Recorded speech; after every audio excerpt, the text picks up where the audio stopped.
Thank you for standing by. This is the conference operator. Welcome to the Cameco Corporation third quarter 2023 conference call. As a reminder, all participants are in listen-only mode and the conference is being recorded. After the presentation, there'll be an opportunity to ask questions. To join the question queue, you may press star, then 1 on your telephone keypad. Should you need assistance during the conference call, you may signal an operator by pressing star and 0. Webcast participants are asked to wait until the Q&A session before submitting their questions, as the information they are looking for may be provided during the presentation. I would now like to turn the conference over to Rachelle Girard, Vice President, Investor Relations. Please go ahead. Thank you, operator, and good morning, everyone. Welcome to Cameco's third quarter conference call. With a very busy international travel schedule this quarter, our quarterly board meetings were held off-site rather than at our corporate office in Saskatoon. With us today on the call are Tim Gitzel, President and CEO, joining the call from Vienna, Austria; Grant Isaac, Executive VP and CFO; Heidi Shockey, Senior VP and Deputy CFO; Brian Riley, Senior VP and Chief Operating Officer; Sean Quinn, Senior VP, Chief Legal Officer and Corporate Secretary; and Alice Wong, Senior VP and Chief Corporate Officer. I'm going to hand it over to Tim in just a moment to discuss the current nuclear market environment, how today's market compares to previous cycles, and how it provides the basis for Cameco's improving prospects.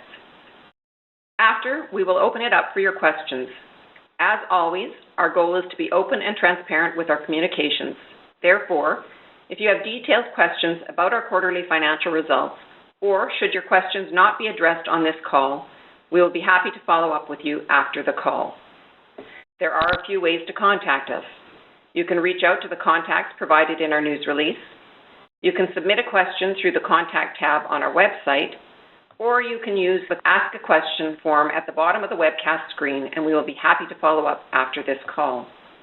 If you joined the conference call through our website event page, there are slides available which will be displayed during the call. In addition, for your reference, our quarterly investor handout is available for download in a PDF file on our website at cameco.com. Today's conference call is open to all members of the investment community, including the media. During the Q&A session, please limit yourself to 2 questions and then return to the queue. Please note that this conference call will include forward-looking information, which is based on a number of assumptions, and actual results could differ materially. You should not place undue reliance on forward-looking statements. Actual results may differ materially from these forward-looking statements, and we do not undertake any obligation to update any forward-looking statements we make today, except as required by law. Please refer to our most recent annual information form and MD&A for more information about the factors that could cause these different results and the assumptions we have made. With that, I will turn it over to Tim. Well, thank you, Rachelle, and good morning, everyone. We appreciate you joining us for today's call. I'm pleased to start today's call by announcing an addition to Cameco's executive team. Effective November 1, Dominique Kieran will be joining Cameco as Global Managing Director of our subsidiary in the United Kingdom. Dominique brings extensive international executive experience in the nuclear fuel, chemical, and broader technology industries, which will enhance the skill set of our strong and experienced leadership group. His wide-ranging expertise will help facilitate Cameco's growth across the nuclear value chain. Dominique brings over 20 years of leadership experience to Cameco. Most recently, he served as Chief Executive Officer with Babcock Nuclear.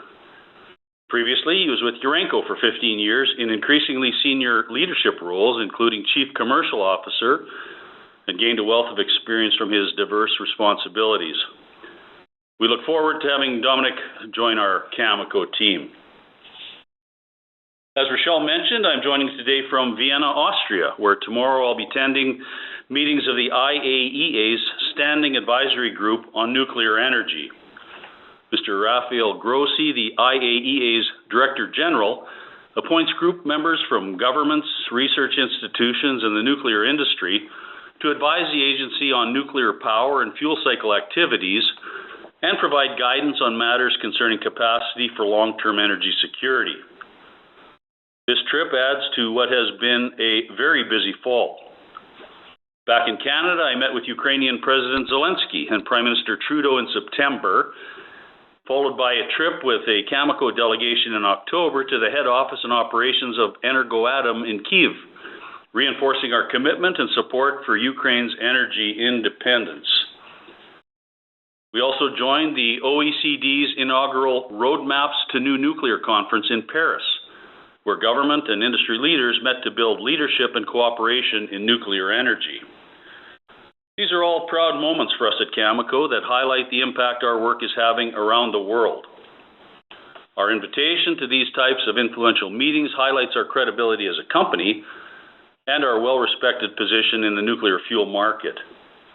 And they provide us with unique insight and the opportunity to be in the room where important policies are discussed in support of the global nuclear industry. It's an industry that is getting significant attention today, and that's being recognized for the numerous benefits and advantages it can offer to the global energy supply and to energy security. This past quarter, we saw players from all facets of the nuclear sector congregate in London for the World Nuclear Association's annual symposium, where the atmosphere was more optimistic than it's been for over a decade, maybe ever. With over 40 years in this industry, I feel well qualified in saying, yes, we've seen enthusiasm in past cycles. However, at the symposium this year, there was a sense of urgency that I can't say we've experienced before. Each time the market has entered a period of transition, stakeholders look back at previous cycles to highlight similarities and common threads in an attempt to predict the duration and durability of the positive momentum. If you followed the industry and Cameco through the 2000s, or if you're one of the exceptional few that might have been paying attention even earlier than that, you would have heard us talking about things like potential long-term demand growth, or supply pressure building on the horizon, or the level of financial interest in buying physical uranium. We are, of course, seeing those similarities right now, but with the added element of urgency, I think there is much more to the story this time. So for today's call, rather than our customary approach of highlighting industry developments in the context of Cameco's strategy, I thought we would provide our view of what sets the current industry environment apart from previous cycles, pulling the various factors together into one discussion. And in doing so, I want to emphasize how Cameco, as one of the leading suppliers in the industry, is also evolving to maximize value while addressing the urgent call to action. Let's consider the durability of demand, first in the context of climate change. Some will argue that the climate crisis isn't new, as it's been part of the conversation for decades now. But what's different today is that urgency. It's no longer just a model on paper with academics running computer simulations. Increasing average global temperatures and the fires and floods that are becoming more and more frequent can't be ignored. The evidence continues to point to our carbon-based energy systems as a key contributor to the problem. This has led to electron accountability and proposals by countries and companies for achieving net zero targets taking center stage.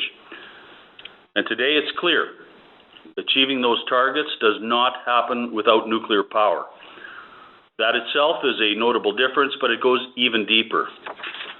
This time, policymakers are not shying away from proposing nuclear as a key part of their energy mix, some even reversing their previously anti-nuclear stance.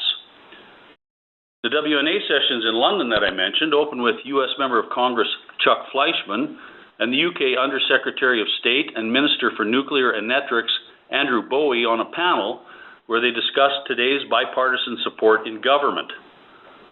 That certainly differs from what we've seen in the past, and it forms what might be considered a solid base of support for demand growth using clean, reliable, secure, and well-established nuclear technology. It's growth that is starting to move beyond Asia, which has been the key component of the industry growth story since the late 2000s.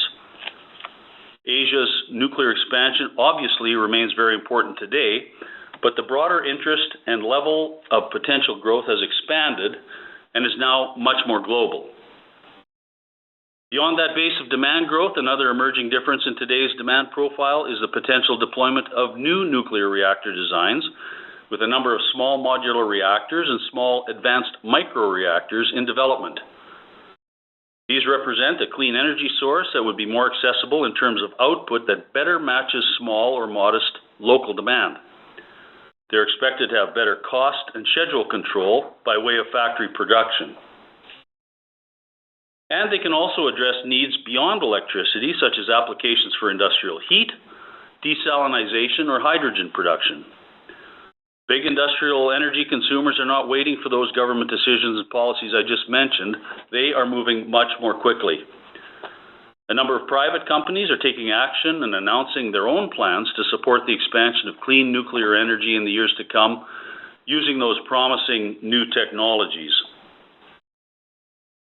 Another big difference that won't be news to anyone is on the geopolitical front. The tension and uncertainty are increasing daily. Events like Russia's invasion of Ukraine and a coup in Niger leaves countries reevaluating their energy security and who they want to rely upon to supply fuels, avoiding dependencies such as Russian gas. That evaluation of security is being done in the context of their carbon footprint and electron accountability, which leads to consideration of nuclear to a degree we have not seen for nearly a half-century. And while countries need secure and dependable energy supply, they also want it to be clean. Political views and policies generally represent the will of the people, and it's clear that public opinion is changing as well. We're seeing a social shift happening like never before. Nuclear energy is an undeniable part of the social conversation. There's vocal support from diverse and sometimes unexpected sources. Sources like social media influencers, Hollywood personalities, and even longtime nuclear protesters like Bono of U2, who just last month admitted that although he has campaigned against nuclear energy for a long time, his view has flipped to support nuclear amid the climate crisis. Taken all together, the overarching differences we're seeing this cycle contribute to that full cycle demand growth you've heard us talk about. Previous bullish cycles were typically underpinned by demand that was more or less out in the future and in the longer term segment of the forward demand curve. This time, we are really seeing that durable demand growth across the full cycle. In the near term, we have financial interests buying physical uranium in a way that is much different than in the past. Financial participants are not acting as a marginal buyer and seller, purchasing today and selling tomorrow when the price rises by a few cents. Instead, they are providing better transparency by buying material at the market and with limited redemption capabilities, providing a better sense for the intrinsic value of uranium in the near term. Additionally, we have some real end-user near and midterm demand. That demand is coming from several fully depreciated, safe, operable reactors. Reactors that were slated for decommissioning due to the economics of broken electricity markets are now being saved for their significant low-carbon and secure energy benefits. And it's coming from reactor life extensions, again, thanks to the security and low-carbon advantages and recognition that there is no equivalent clean baseload alternative. In the long-term portion of the cycle, demand growth is coming from more traditional new builds, as well as the emergence of the advanced reactors, SMRs, and microreactors, which have the potential to add significant demand in the coming decades. In the WNA's updated fuel cycle report released in September, demand is looking more robust than ever, averaging growth of 3.6% annually compared to 2.6% in the previous 2021 report. And that only includes a very light and conservative estimate for demand to fuel those SMRs and new nuclear designs. Geopolitical tensions and energy security concerns are also changing the demand picture. A number of new markets seeking fuel from reliable suppliers in safe jurisdictions have opened up to create full-cycle contracting opportunities, especially in Eastern Europe. So those are some significant differences in the context of demand. But what about supply? Well, the uranium market has had its share of supply challenges in past cycles, but the difference today is that the supply picture is more uncertain than ever. First and foremost is primary supply. As demand grows and the mines are depleted, there is no Kazakhstan equivalent source of supply waiting on the sidelines somewhere to meet that growing demand into the 2030s. Even the existing uranium coming out of Kazakhstan is not going to be splashing around in the market as it has in the past. Kazatomprom has stated that under their value strategy, production now has a home in their long-term contract book. A big, reliable supply source is simply not going to materialize, and the pockets of potential production that could be added to the supply stack carry significant greenfield risk. With no clear emerging primary supply, we have to look at the sources of secondary supply, which have been filling the gap. But the shock absorbers of the past are not what they used to be either. So far this year, industry-wide, there has been nearly 144 million pounds committed under long-term contracts, which is a level we've not seen in 10 years, indicating the market remains on track to replacement rate contracting. These signposts provide a signal that inventories in all forms have been run down, and there is certainly no megatons to megawatts program in the works to ease the pressure. Also, on secondary supply, there's an ongoing shift to replace Russian fuel supply services and create more capacity in the enrichment segment of the fuel cycle by moving from underfeeding to overfeeding. I won't get into the technical aspects of underfeed, overfeed, but the punchline is that it means less secondary supply going back into the market from enrichers. In fact, similar to the story of rebuilding a depleted inventory beyond run rate requirements, overfeeding has an exaggerated impact on supply tension by not only reducing secondary supply, but creating secondary demand. So primary and secondary supply of the natural uranium needed at the very start of the fuel cycle is declining. Then there is the matter of actually moving that supply through the cycle. Nobody will say that moving Class 7 nuclear material around the globe has ever been easy, but it's clearly facing new risks and challenges as a result of geopolitics. However, the uranium supply story does not end there. Stakeholders have recognized that much more than natural uranium is needed to build a nuclear fuel bundle. The services, refining, conversion, enrichment, deconversion, pelletization, and fuel fabrication are getting more attention than ever, and the degree to which they are interdependent complicates the typical supply-demand analysis of a commodity. And those other segments of the fuel cycle are also facing challenges. Based on lessons learned, we're seeing a new common theme across producers and services at all stages of the cycle. Suppliers have been clear. They are not going to front-run demand with uncommitted supply. If they're going to add back, expand, or build new production or processing capacity, they need contracts and commitments from end users to support their investments. That has not been a central consideration in the past. As we hold those contracting conversations with customers to lock in long-term value, it's also important to consider today's pricing environment. We've never been this early in the cycle with prices as high as they are today. That's a significant factor that some might be thinking could hamper the momentum, but it isn't. That's because of the improving electricity prices rising faster than front-end fuel prices, which has rarely, if ever, been the case for us in nuclear. That means customers can better tolerate the realities of sustainable fuel pricing and focus on shoring up inventories to help ensure security of supply. So all those differences in today's nuclear fuel cycle from both the demand and supply perspective mean that Cameco, as a diversified nuclear fuel supplier, has more opportunities in front of us than ever. And compared to the Cameco of previous cycles, we're different as well. This time we don't have big capital-intensive greenfield mines under construction. As we see demand come to the market, we have multiple Tier 1 licensed, permitted, and approved assets we can bring back to capacity and expand. In fact, the Canadian Nuclear Safety Commission just awarded us 20-year license extensions at McArthur River and Key Lake, which is double the term of our previous license. And at Rabbit Lake, we received a 15-year license extension.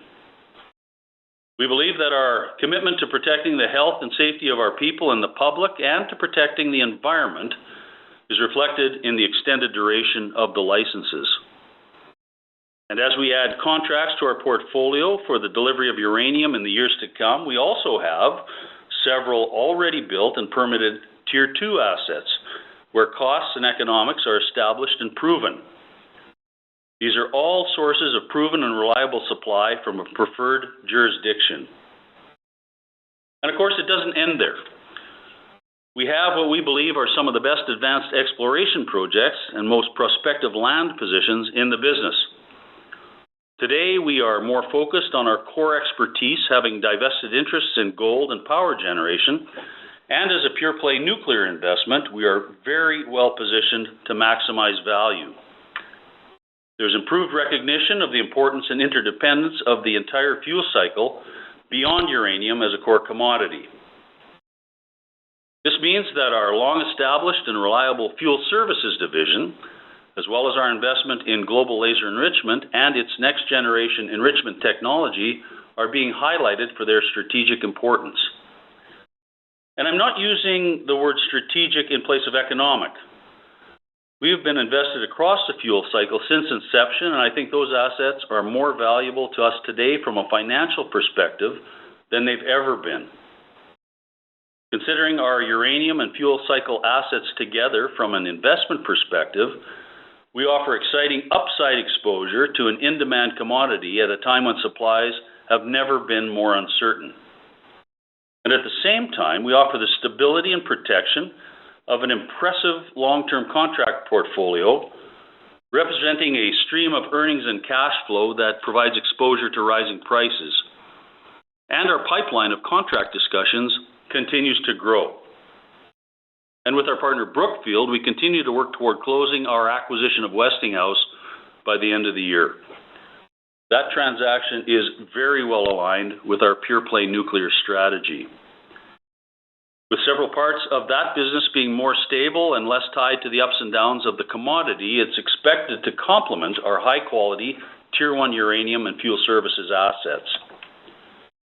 Cameco's valuation should therefore reflect a scarcity premium.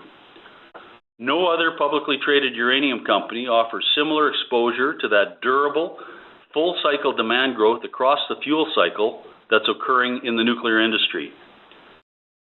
So I think it's clear the drivers that supported the positive momentum of cycles in that past are important factors in today's environment. However, the urgency and the differences impacting demand and supply, and the strategy Cameco has pursued over the past decade has made us a different company today than we've been in the past.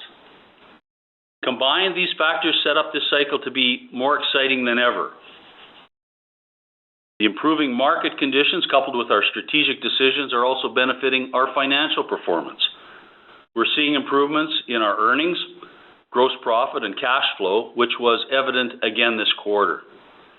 And we expect our financial performance to improve further as we continue our transition back to a Tier 1 run rate.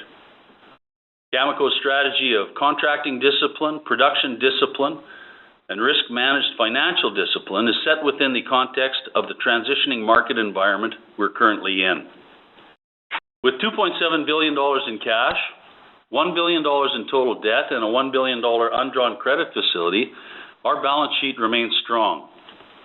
We will retain our conservative financial management to support our balanced and disciplined contracting and supply decisions, providing us with the ability to self-manage risks and retain the capacity to pursue value-adding investments like Westinghouse.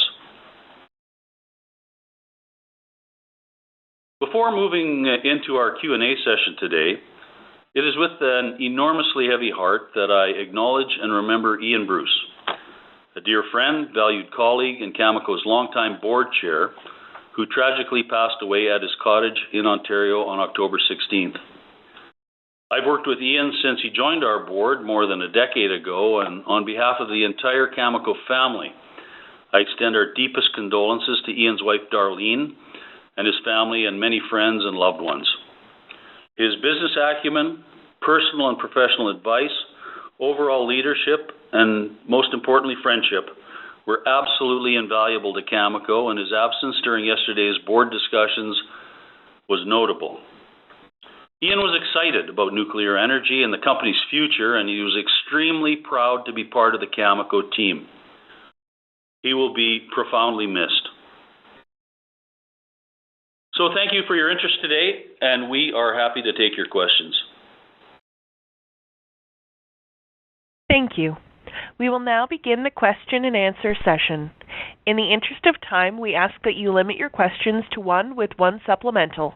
If you have additional questions, you are welcome to rejoin the queue.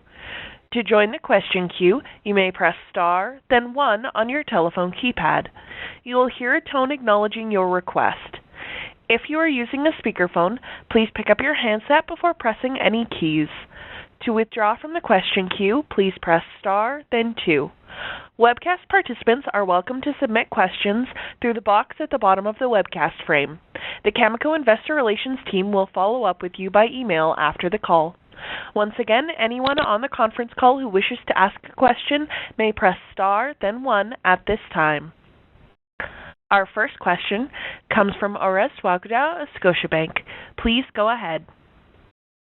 Oh, hi, good morning. Grant, I was hoping we could get some color on what's happening with contracting. Obviously, the uranium price has moved up a lot, even in the last 3 months.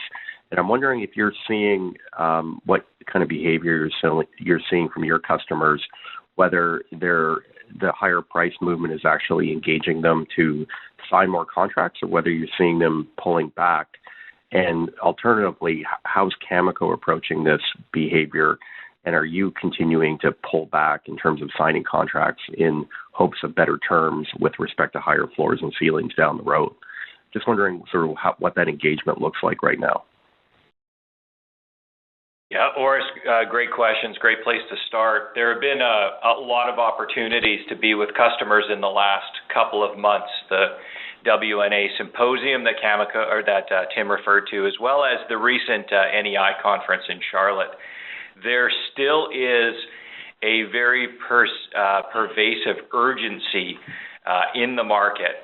That urgency is reflected in improving contracting rates. We now are looking at year to date across the industry, about 145 million pounds contracted. That is much higher than it had been in each of the last 10 years, starting to approach that durable replacement rate contracting. I would say in general it is a broad-based demand recovery. It reflects demand from those who might have thought they'd been shutting down a reactor early coming to the market, those who are now pursuing life extensions for reactors that might have been retired after their initial license extension, and then of course it's demand for those who are building new. It also has a very important regional focus, and that is the emergence of Central and Eastern European customers into the Western supply piece, which is a demand that is new and is quite frankly competitive with the demand that we used to see from Western Europe, from North America, Canada, the US, as well as parts of Asia. So it is broadly based. I would say that there are some utilities that have been more aggressive than others in shoring up their longer-term supply. Probably no surprise, those who are on the front end of rising electricity prices and energy security have moved quicker. I would say that is characteristic of Western European utilities as well as Central and Eastern European utilities. The good news, Orest, is that some have yet to come to the market. And so when Tim refers to this situation where we're in the early innings of a contracting cycle, it is because we know there are pockets of demand, bigger utility customers yet to come. all of this suggests to us we are absolutely in the right position as Cameco to be strategically positioning our contract portfolio for higher prices, being biased towards market-related long-term contracting that will reference prices at time of delivery out into the future. We have been more selective in ensuring that we're getting that exposure to a rising price environment. We lead the market with respect to the construction of floors and the construction of ceilings. This is, for us, exactly where we want to be. Sorry for the long answer. I just wanted to cover it in its full dimensions. Okay. No, thank you for that. And just as a follow-up, the Kazakhs announced a pretty aggressive 2025 production target a few weeks ago, going to 80 million pounds from somewhere in the 55 to 60 million pounds. Should we anticipate, how does Cameco think about that strategy? I mean, you obviously have a lot of curtailed capacity, both in terms of still Tier 1 expansion potential, but also with respect to your Tier 2. What do you need to see to further increase your production plans? Yeah, let me just make a comment on the Kazatomprom announcement, because I think across the industry, certainly on the uranium supply side, not a lot of surprise. I think just a general expectation that as Kazatomprom has pivoted to a strategy that's very similar to Cameco's, which is you build the homes under long-term contract, and then you call for more production. They've been successful in building long-term contract homes. I think a lot of people had noted some of the volumes that they had committed to go into China, for example. So it's pretty clear they need those pounds as part of commitments they've already entered into. So that is a very big departure from the Kazatomprom of the past, which had produced a lot of material, held it as uncommitted primary production, and then was required to sell it through a spot market not capable of absorbing those volumes. So not a lot of surprise that those announcements were made, and of course the backdrop for achieving those increased production numbers is performance on the operating side, and you see a lot of risks being raised by Kazatomprom with respect to challenges in their supply chain, the types of things, acid supply, for example, drilling, availability, the types of things that make achieving those production targets difficult. So, I hope folks weren't surprised by that announcement or weren't surprised to the negative, because I think it's very consistent with the commercial strategy Kazatomprom's been following. With respect to Cameco, we remain in supply discipline. We have seen these markets before. We believe these are the early innings of a robust contracting cycle. We've never been at this stage of a contracting cycle at these prices. It suggests that we want to be leveraged with our in-ground production, our in-ground inventory to higher prices. So what we need to see is an urgency of supply translate into an urgency of demand. We just need to see more demand in the market. That demand in the market is going to restore true production economic pricing, the type of pricing required to be considering in a meaningful way the restart of Tier 2 production, for example, and then after that, of course, real investment in greenfield. Because we've seen these markets before, we can be strategically patient. We are not in a rush to produce material that doesn't have a home, requiring us to either build an inventory or sell it into the spot market, neither of which have been supportive of value for our owners, and we just won't do that. Thanks, Grant. Thanks for your question, Orest, and sorry I wasn't ignoring you. We got cut off for a minute, but we're back. Our next question comes from Ralph Profiti of 8 Capital. Please go ahead. Thanks, operator. Good morning, Tim and Grant. Is there a specific window of time where you can refer us to with respect to your comments about sort of future demand being more near term, right? Is this equal across all tenors, or is there a specific window, say within 2 to 3 years or sort of 3 to 5 years, that may be of particular interest to highlight for us? Grant, why don't you carry on with the marketing piece in the market?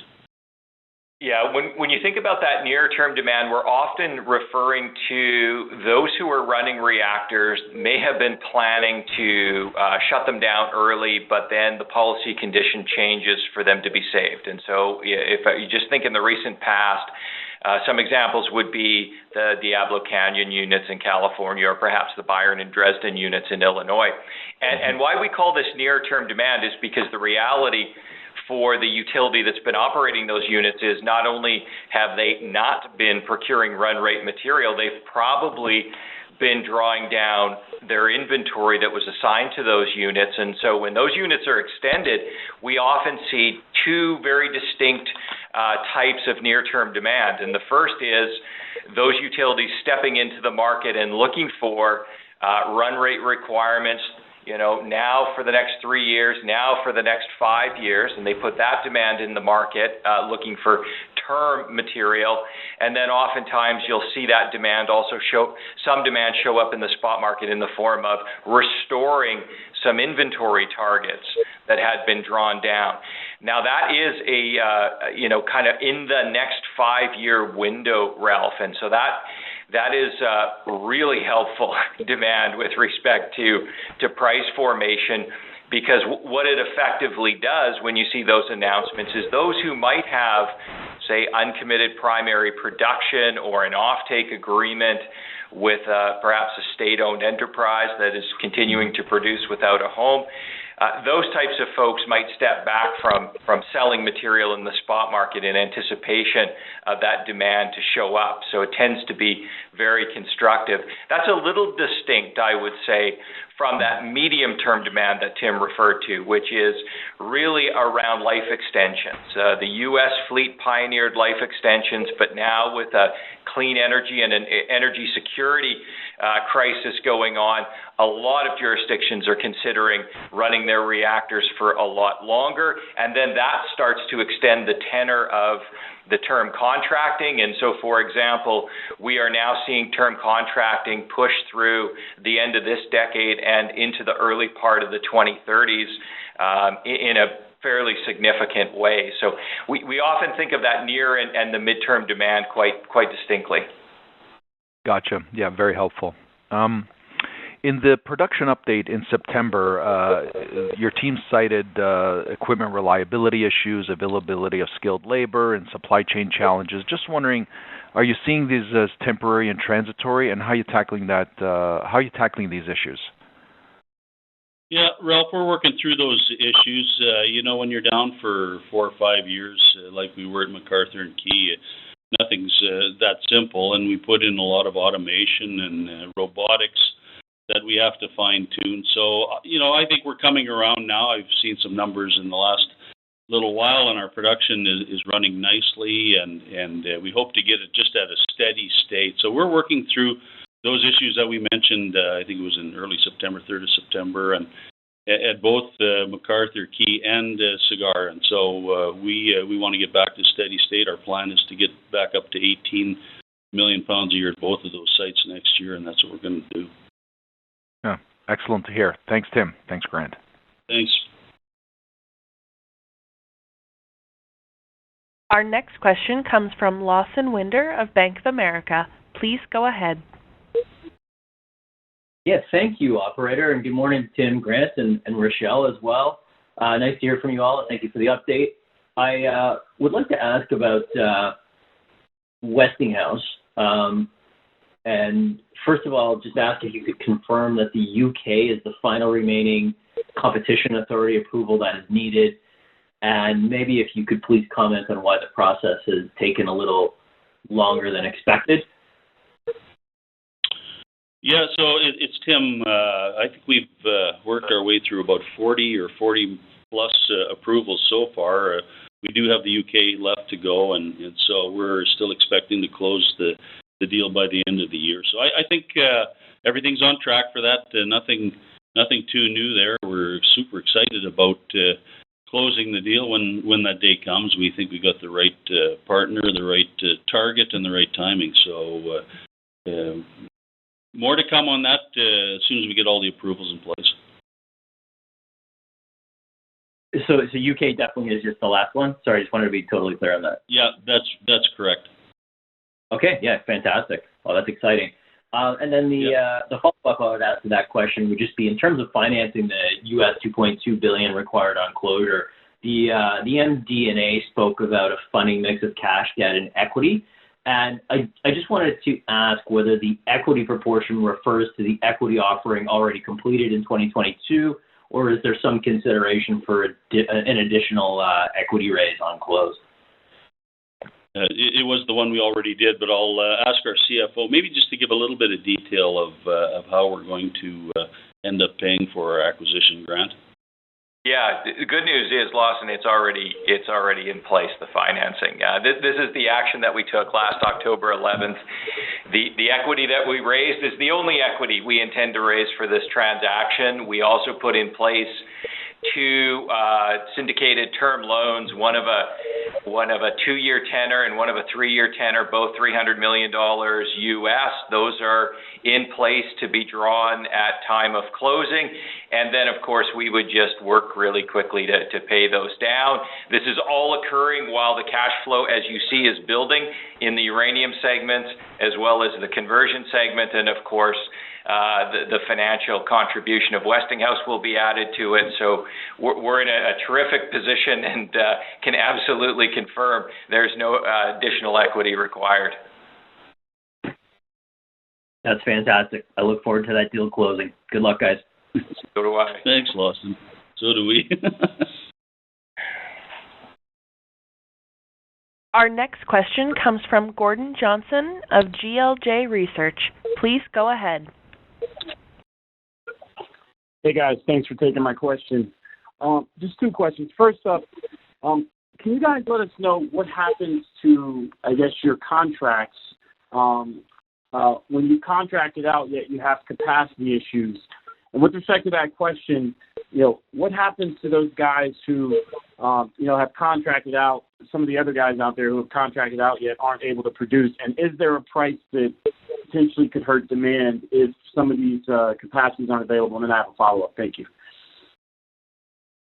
I'm not sure I understood that question, Gordon. You're asking if there's other producers that can't fill their contracts, what will happen? Yes, let me be very specific here. So you guys have contracted, out your capacity looking forward, but there's some production issues. So is there anything in your contracts that potentially benefit and or not benefit you guys with respect to your, contracted capacity if those production issues persist?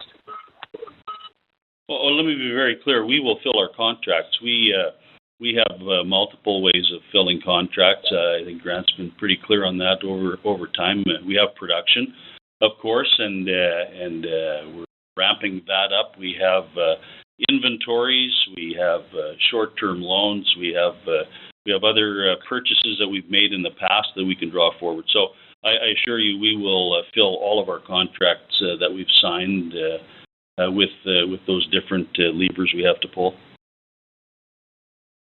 Okay, and then one last question, if I could.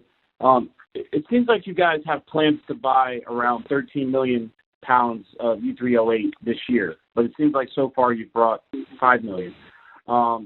So is the plan to buy, roughly 8 million on the spot market? Can you just give us an update there? Thanks for the questions. Congrats on the results. Yeah, thanks, Gordon. It is a mix. We have a mix.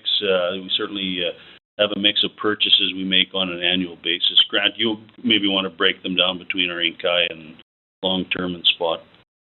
Yeah, Gordon, those are great questions, and in many ways they're tied together. So as we've heard us say over and over again, we don't sell into the spot market. The spot market is not capable of absorbing uncommitted primary production, certainly of the scale that we can produce. And those who have done it in the past, it's always ended in tears for their shareholders. It's not a wise strategy, has not been in the past, it isn't going forward. So what we do is we layer in long-term contract commitments.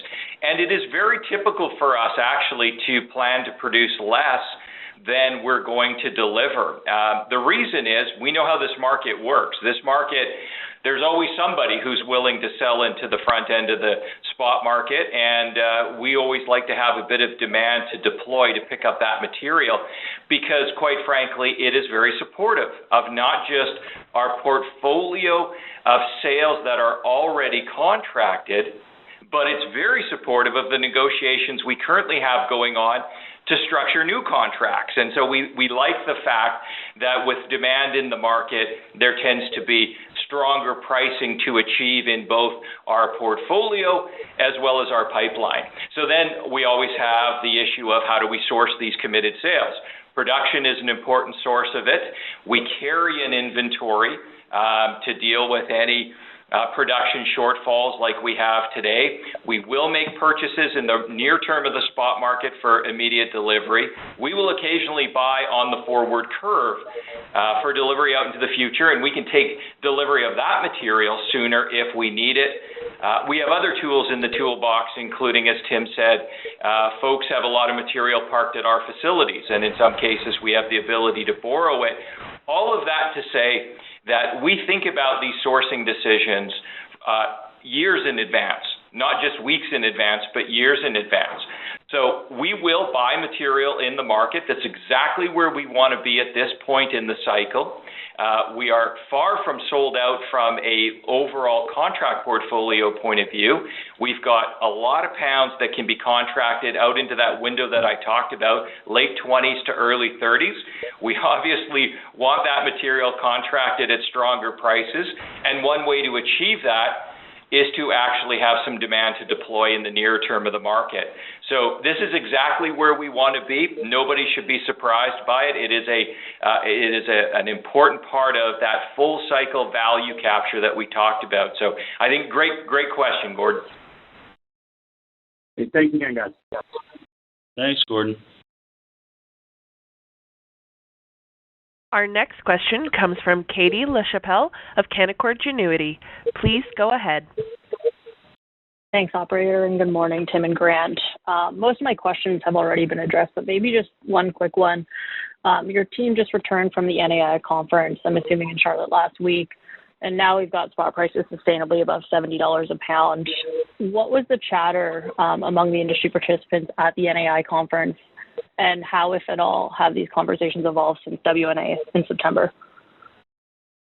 Well, Katie, I wasn't there, so the information I got was from one of the weekly publications that comes out. But Grant had a team there, and I know some of his people, and I saw a report go through to Grant. So do you want to give an update on what your marketing people saw, Grant? Yeah, that particular conference, Katie, really is dominated by U.S. utilities. So unlike, say, the WNA symposium that has a lot more of the global utility base there, that is very much a U.S. utility-focused conference. The U.S. utilities, I think, as a whole, have been slower to respond to the energy security and the clean energy and the long-term contracting that you would want to start to put in place. And so I guess no surprise, as a consequence at the NEI conference just recently, there was a strong sense of urgency that there are many utilities who may have left it later than they should have. There's a high expectation of demand to come to the market. This is a market that is experiencing a lot of off-market activity where utilities are trying to quietly find material. They don't want to be putting RFPs in the market and having a bunch of them all in at once, sending a very strong demand signal. We've seen this before. This is all part of why we think we're in the early stages of a contracting cycle.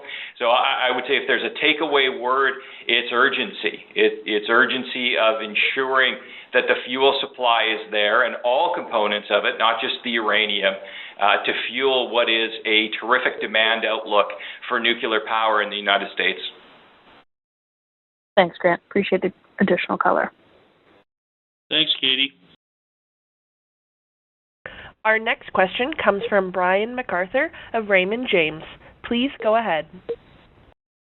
Good morning. I just want to follow up on the mix of sales. For your new guidance where you've increased your revenue forecast for this year, You also talk about 2/3 of Inkai shipments coming this year. Is 2/3 reflected in your forecast this year, or how should we start to think about this? As you mentioned, you have a large number of sources. Grant? Yeah, Brian, sorry, Tim. Brian, there's obviously a bit of a lag. Remember that our production out of Inkai, we equity account for.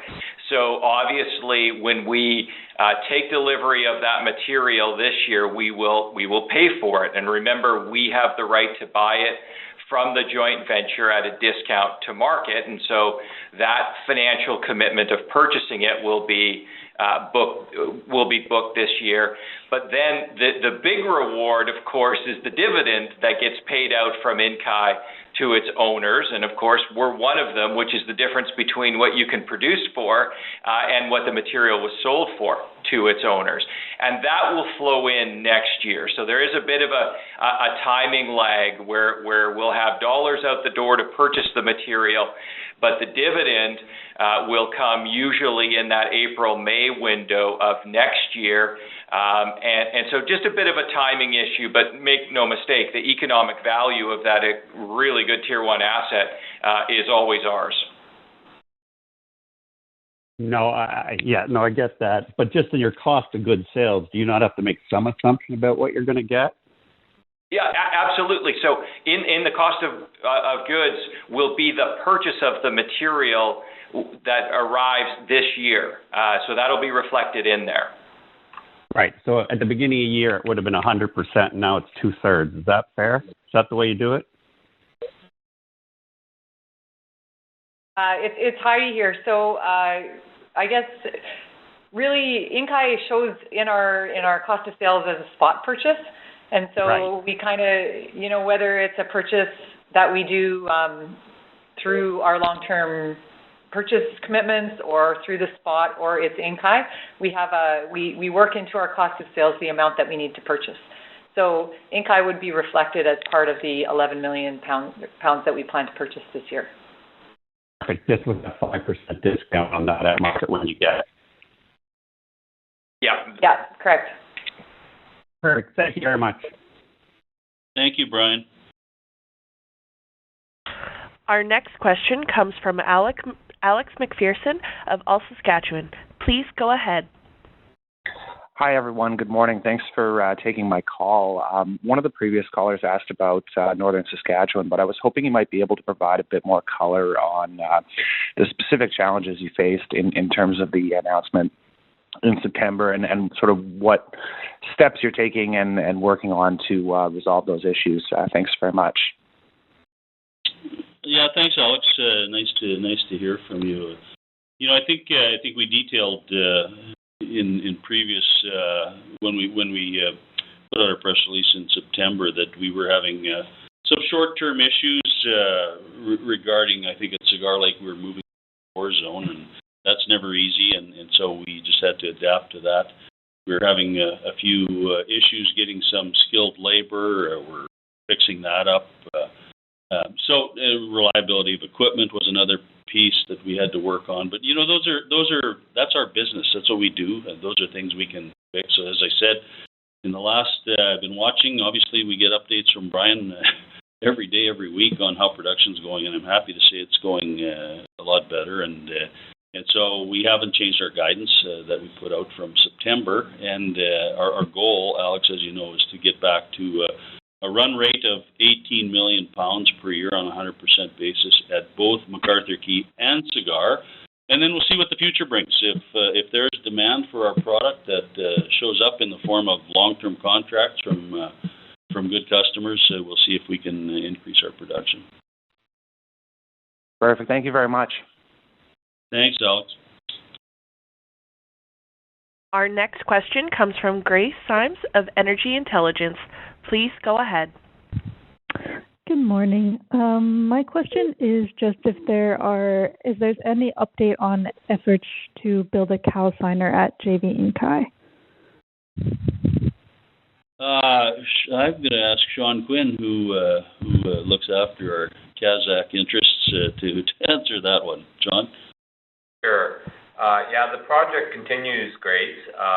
It is moving slowly, but we're hoping to get construction completed, I would say, in the first half of next year now, with commissioning to follow. So it is behind schedule from significant plans, but the project is continuing, and it's still viewed as a very important objective for our Inkai joint venture, so that we can have a fully calcined product coming out of that operation. Okay. And just to follow up, once that calciner is commissioned, would Cameco plan to transport material directly from Inkai to China to fulfill some of its Chinese contracts? We might. We're looking to complete the calciner because it'll create that sort of optionality for the production out of JV Inkai. All right. Thank you very much. Thanks, Grace. Our next question comes from Richard Hatch of Berenberg. Please go ahead. Thanks very much. Yeah, thanks, Tim and team, and good morning. Just a question on the purchase commitments. I see in 24 and 25 that's increased up to £117 million from 102 in the previous quarter. I think you kind of answered the question to an extent, I think, a bit earlier, but just to kind of add a little bit more meat to the bones, is that just a function of the fact that you're seeing more interest on those term contracts, particularly over the next sort of couple of years, and therefore you're just covering yourself from a supply standpoint if the mines perhaps can't ramp up as quick as you want them to, or just to give yourself a little bit of extra flexibility because you're seeing more demand over those next couple of years? Thanks. Yeah, I would take that in. Yeah, sorry, Tim. I would maybe characterize it a little different. We don't sell into the spot market. We don't sell into sort of the trade or churn that goes on in that market. But occasionally we'll have a customer that, say we're in a long-term contract discussion with, who wants pounds out in a classic term window and says, but can you find some material in the near term as well? And occasionally for the right customer and the right circumstance, we will do that. And so as a result, you might see our requirements to purchase material tick up in that near-term window. But I want to go back to a comment I made to Gordon's question, which is, we didn't design this market, but we know how it works. When Cameco comes to purchase, those who have material to sell hang on to it. Prices strengthen, and yes, we might make a purchase at a slightly higher price. But then don't forget we have a portfolio that reference market prices, and that improves. And more importantly, the long-term contracting that we're actively negotiating is now negotiating higher price measures. So the area under those later two curves is always bigger than the area under the curve of purchasing a bit of material on the front end. And that's just the way this market behaves, and we didn't design it this way, but we always intend to capture full cycle value with the way it's structured. So don't think of that as spot sales to traders or just spot sales into the churn. They are very much end user sales, but we just might have a customer with a slightly nearer demand. Okay, so yeah, I wasn't inferring it was into the spot market, but it is actually into, so effectively that 102 to 117 increase is really to feed your utility customers just because they're wanting a bit more material in the near term. Yeah, right way to think about it. Cool, thank you for that. Thanks, Richard. Our next question comes from Kip Keen of S&P Global. Please go ahead. Hi, guys. Thanks for taking my question, and condolences for your loss of Ian Bruce. Thank you. Thank you. Yeah. I wondered if you might talk a little bit about your cash cost expectations. I think they were 47% higher in the quarter over the same period a year ago, 34% for the year-to-date, higher than 2022. Do you think those will the cash costs moderate in Q4 and into 2024, or are these sort of levels where things will stay? How are you thinking about it? Grant? Yeah. I've said a couple times on the call, but maybe I'll just reinforce it. We are still in transition. We've seen these markets before. We are never the company that tries to front-run demand with supply. It always makes sense to let demand strengthen ahead of us making supply decisions. The consequence of that strategy, though, is that we're still in supply discipline. We're still transitioning to those tier one cost structures. Which is great news, by the way. It means that the financial performance of the uranium segment is still in front of us, as opposed to behind us.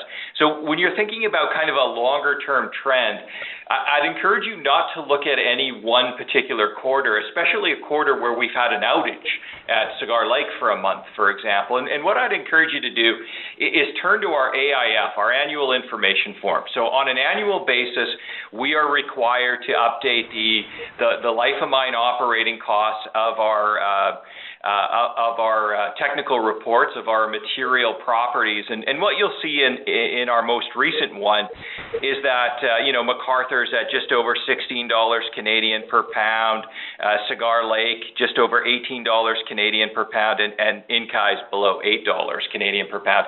So if you're trying to kind of get a sense of where that longer term reversion is to, I would stay away from the quarterly numbers, which can be distorted by production outages or maintenance shutdowns, and I would just refer back to that AIF. It's a much better marker for you, Kip. Okay. Yep. Thanks a lot. Thanks, Kip, for your question. This concludes the question and answer session. I would like to turn the conference back over to Tim Gitzel for any closing remarks. Well, thank you very much, operator, and thank you to everybody who joined us today on the call. As always, we appreciate your interest and your support. There's a number of notable differences in the market's evolution and prospectivity compared to past cycles, and I can tell you at Cameco we're certainly excited to see the positive momentum that's building for nuclear energy. One thing that will remain consistent is our vision of energizing a clean air world, which keeps us focused on delivering long-term value in a market where demand for safe, secure, reliable, and affordable clean nuclear energy is growing. We will continue to do what we said we would do and execute on our strategy in a manner we believe will make our business sustainable over the long term. So with that, thanks everybody, and thank you for your kind wishes with respect to Mr. Bruce. Please stay safe and healthy. Thank you. This concludes today's conference call. You may disconnect your lines. Thank you for participating and have a pleasant day.